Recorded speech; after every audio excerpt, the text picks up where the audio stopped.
சோர்ந்து போன ஆத்துமாவை தட்டி எழுப்பி இயேசு என்னை தேற்றிடுவாரே. சோர்ந்து போன ஆத்துமாவை தட்டி எழுப்பி இயேசு என்னை தேற்றிடுவாரே. தினம் நீதியின் பாதையில் நடத்திடுவாரே. தினம் நீதியின் பாதையில் நடத்திடுவாரே. காரணம் என்ன தெரியுமா?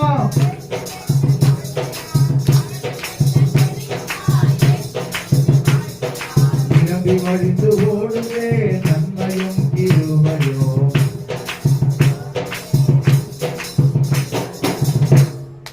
எதிரி சங்கீதக்காரர் சொல்றான், நான் மரண இருளில் பள்ளத்தாக்கில் நடந்தாலும் பொல்லாப்புக்கு பயப்படேன், தேவரீர் என்னோடு கூட இருக்கிற ஒரு கோலும் தடியும் என்னை தேற்றும். என் சத்துருக்களுக்கு முன்பதாக